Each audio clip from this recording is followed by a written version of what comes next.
नमस्कार, खबरें जारी न्यूज 24 पर मैं हूं आपके साथ मकसूद खान। विपक्षी इंडिया गठबंधन में एक नई कवायद शुरू हो गई है। लोकसभा चुनाव के बाद 4 राज्यों में हुए विधानसभा चुनाव के नतीजों ने अलायंस में एक नई रेस शुरू कर दी है और इसकी शुरुआत की है पश्चिम बंगाल की मुख्यमंत्री ममता बनर्जी ने। ममता बनर्जी ने विपक्षी अलायंस में एक ऐसी ख्वाहिश जाहिर कर दी जिससे इंडिया ब्लॉक में हलचल तेज हो गई है। आखिर दीदी की यह ख्वाहिश क्या है और उस पर क्या है विपक्षी दलों की राय, देखिए हमारी यह खास रिपोर्ट। इंडिया गठबंधन की नई रेस, कितनी तैयार होगी कांग्रेस? हरियाणा महाराष्ट्र के बाद एनडीए के खिलाफ नई मिसाल, मोदी के खिलाफ लड़ाई, दीदी चाहती हैं अगुवाई। राहुल गांधी, ममता बनर्जी, शरद पवार, अखिलेश यादव, उद्धव ठाकरे, अरविंद केजरीवाल, हेमंत सोरेन, एमके स्टालिन, तेजस्वी यादव और फारूक अब्दुल्ला। ये विपक्षी इंडिया गठबंधन का कुनबा लोकसभा चुनाव के दौरान यही तस्वीर थी। इन सभी नेताओं ने एकजुट होकर बेहद ही मजबूती के साथ लोकसभा का चुनाव लड़ा।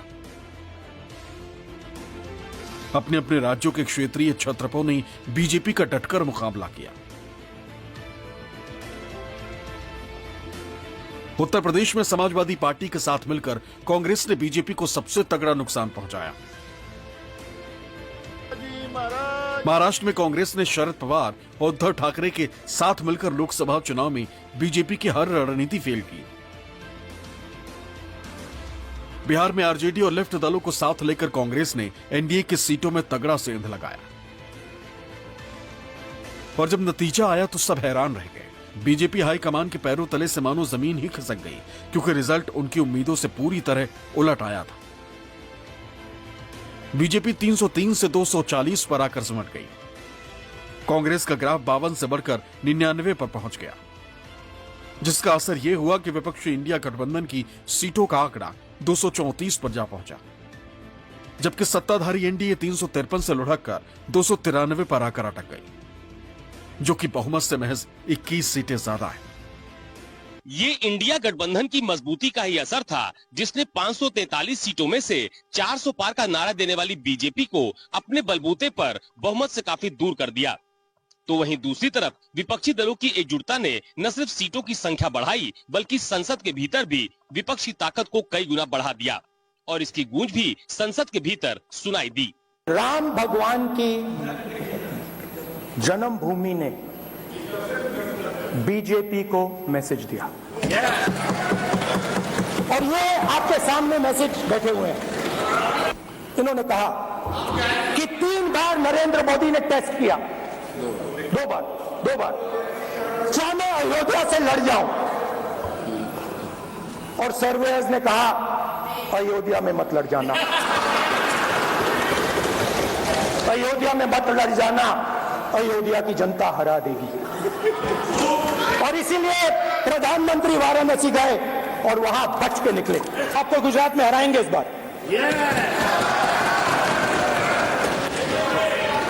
आप लिख के ले लो, आपको ऑपोजिशन इंडिया गठबंधन गुजरात में हराने जा रहा है। राहुल गांधी के स्पीच में जो दम था, वो इंडिया गठबंधन की मजबूती का असर। 7% गरीब जनरल कास्ट।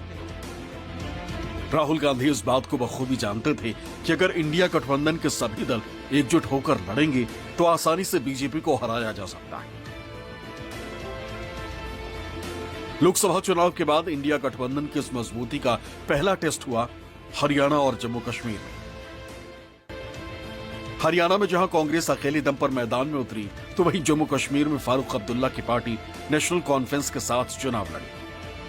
नतीजा ये हुआ कि हरियाणा में कांग्रेस की करारी हार हो गई। वहीं जम्मू कश्मीर में गठबंधन जीत गया और आज सरकार में है। जम्मू कश्मीर में इंडिया गठबंधन की जीत का असर उतना नहीं दिखा जितना हरियाणा के रिजल्ट में नजर आया। हरियाणा में कांग्रेस की हार से अलायंस में हलचल तेज हो गई। चूंकि हरियाणा में कांग्रेस का अपना जनाधार था, लिहाजा उन्हें किसी और पार्टी के सहयोग की जरूरत महसूस नहीं हुई। नतीजा ये हुआ कि कांग्रेस की सत्ता में वापसी नहीं हो पाई।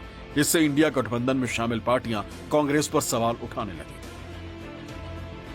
उसके बाद इंडिया गठबंधन का दूसरा टेस्ट महाराष्ट्र और झारखंड विधानसभा चुनाव में हुआ।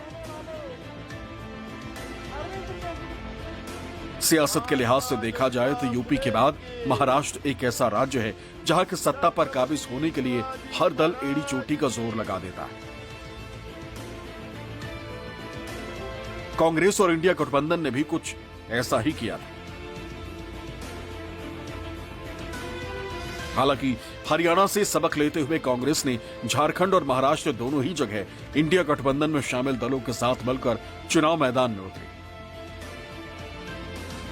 झारखंड में जहां कांग्रेस हेमंत सोरेन की जेएमएम और तेजस्वी यादव की अगुवाई वाली आरजेडी के साथ मिलकर चुनाव लड़ी, तो वहीं महाराष्ट्र में उद्धव ठाकरे की शिवसेना यूबीटी और शरद पवार की एनसीपी के साथ मैदान में उतरी थी। इन चुनावों में जहां झारखंड में इंडिया गठबंधन को जबरदस्त जीत मिली, वहीं महाराष्ट्र में करारी हार का सामना करना पड़ा।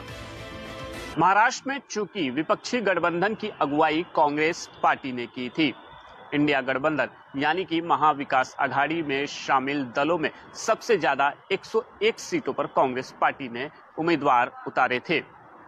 लिहाजा महाराष्ट्र में हार के बाद इंडिया ब्लॉक में शामिल दूसरे राज्यों के दलों के निशाने पर कांग्रेस पार्टी आ गई है।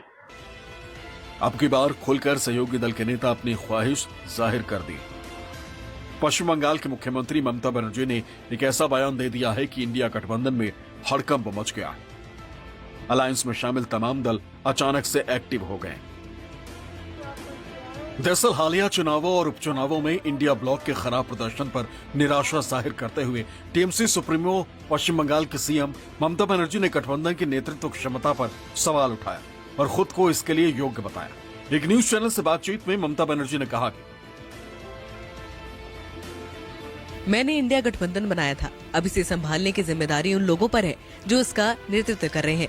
अगर वे इसे नहीं चला सकते हैं तो मैं क्या कर सकती हूँ। मैं बस इतना ही कहूंगी कि सभी को साथ लेकर चलना होगा। अगर मौका मिला तो मैं गठबंधन को अच्छे से चला सकती हूँ। मैं बंगाल से बाहर नहीं जाना चाहती, लेकिन मैं इसे यहीं से चला सकती हूँ। बस फिर क्या था, इंडिया गठबंधन के दलों में हलचल तेज हो गई। कई पार्टी खुलकर ममता बनर्जी के साथ खड़ी हो गई। ममता बनर्जी एक या देशाचे नेते आहेत, त्यांच्या किती क्षमता आहे। आज देशाच्या फायद्याविरोधी त्यांनी जे लोक निवडून पाठवलेत ते अतिशय कर्तव्यगार, जागरूक आणि कर्तव्य। नहीं, राहुल गांधी तो अब भी इंडिया गठबंधन के नेता नहीं। राजनीति में कोई साधु संत तो बन के आते नहीं, सब पद चाहते हैं और वो ये देख रहे हैं। संभवतः उन्होंने इसलिए कहा होगा कि चाहे लोकसभा का चुनाव हो चाहे विधानसभा के चुनाव हो, कांग्रेस ने कहीं अच्छा परफॉर्म कर नहीं पाया कहीं।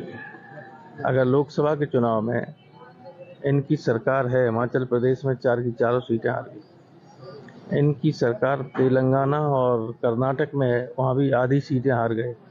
अगर वहाँ भी ठीक परफॉर्मेंस हो जाता और मध्य प्रदेश में, छत्तीसगढ़ में 1 सीट नहीं जीते तो आज मोदी प्रधानमंत्री होते ही नहीं।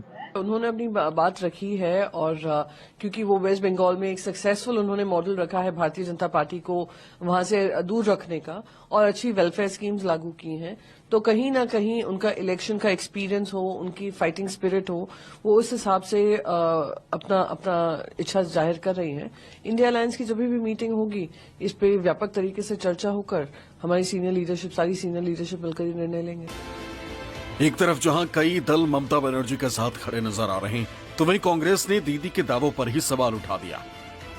जब टीएमसी की जीत हुई तो टीएमसी ने पूरे देश में अपना नेटवर्क तैयार करना शुरू किया। हरियाणा में भी, उत्तर प्रदेश में, बंगाल और वहां गोवा में भी, हर जगह हाथ पांव मारा।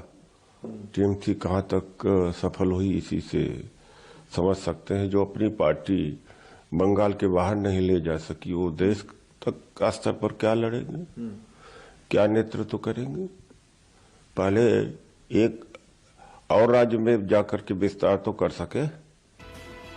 इंडिया गठबंधन में शुरू हुई इस खींचतान ने सत्ताधारी बीजेपी को बैठे बिठाए तंज कसने का एक बड़ा मौका दे दिया। भानुमति के कुंभ में सत्ता संघर्ष चल रहा। कभी सपा, कभी डीएमके, कभी शिवसेना और अब टीएमसी की ममता बनर्जी भी इस संघर्ष में शामिल हैं और सभी अपना अपना राग अलाप रहे हैं। अगर एक विवेकहीन नेता राहुल गांधी के भार से पूरी तरह कांग्रेस और गठबंधन दब चुका, अब केवल व केवल कांग्रेस पार्टी, राहुल गांधी एक लाइबिलिटी से ज्यादा कुछ नहीं, और इंडी गठबंधन युवराज व युवरानियों को कि पॉलिटिकल प्लेसमेंट, उनकी भ्रष्टाचार, लूट खसूट की कुनबे को बचाने का एक गठबंधन है जो आज सत्ता संघर्ष में पूरी तरह डूब चुका है। हालांकि इसकी कवायद पहले से ही शुरू हो गई थी। ममता बनर्जी के बयान से पहले उनकी पार्टी के नेता दीदी को इंडिया ब्लॉक का नेता बनाने की मांग कर चुके हैं। If you really want to fight against the BJP and the Narendra Modi, India alliance should be more stronger, and for making it stronger, one leader is required. Now, who can be the leader? That's the core question. Congress has made experience. Congress has done it. All experiments have been made, but they have failed. Other leaders, they have also tried, failed. Remaining 3 persons are there. Mamta Di is there, Stalin is there, and the Hemant Soren is there. These are 3 persons. Out of 3, you can find out that Mamta Ji is having vast experience in the parliamentary democracy politics. इसके बाद तो India गठबंधन का आपसी खींचतान खुलकर सामने दिखने लगा। संसद में संभल के मुद्दे पर जब समाजवादी पार्टी ने मोर्चा खोला तो कांग्रेस उनके साथ खड़ी नजर आई। वहीं कांग्रेस ने सड़क से लेकर संसद तक अडानी का मुद्दा उठाया तो समाजवादी पार्टी और टीएमसी ने कांग्रेस से खुद को अलग कर लिया। बावजूद इसके कहा जा रहा है कि इंडिया गठबंधन को मजबूत करने की दिशा में हर कदम उठाया जाएगा और ममता बनर्जी को मना लिया जाएगा। उनकी अपनी राय है, उनकी एक मंशा है। इंडिया ब्लॉक के एक सदस्य के रूप में है ममता जी, और जो भी बातें होंगी स्वाभाविक है कि सब साथ में बैठ के उस पर फैसला लेंगे। हम ममता जी की ये राय हमें मालूम है। हम सब चाहते हैं कि ममता जी इंडिया ब्लॉक की प्रमुख घटक रहे, हमारे साथ रहे, चाहे ममता जी हो, चाहे अरविंद केजरीवाल जी हो, हाँ, शिवसेना हो, हम सब लोग एक साथ है। कुछ थोड़े बहुत अगर मतभेद है, हम खुद कोलकाता में जाकर ममता दीदी से बात करने वाले हैं। यानी ताकत बढ़ाने के लिए इंडिया गठबंधन के दल आने वाले दिनों में हर मुमकिन कोशिश करने वाले हैं। लेकिन इन सब के बीच सवाल ये उठता है कि आखिर ममता बनर्जी ने इंडिया गठबंधन में खुद को आगे करने का शगुफा क्यों छोड़ा है? आखिर इसके क्या सियासी मायने, तो ये भी जान लीजिए। 2024 में उन्होंने भाजपा के खिलाफ विपक्ष का गठबंधन बनवाया और नेतृत्व के सवाल पर जब उन्हें मौका नहीं मिला तो उन्होंने पश्चिम बंगाल में ही विपक्ष के घटक दलों, कांग्रेस, वामपंथी दलों को कोई तरजीह नहीं दी, ना कोई समझौता किया। भाजपा के साथ टक्कर में भी वो वामपंथियों को साथ नहीं ले पा रही है, ना वामपंथी उनके साथ आने वाले हैं।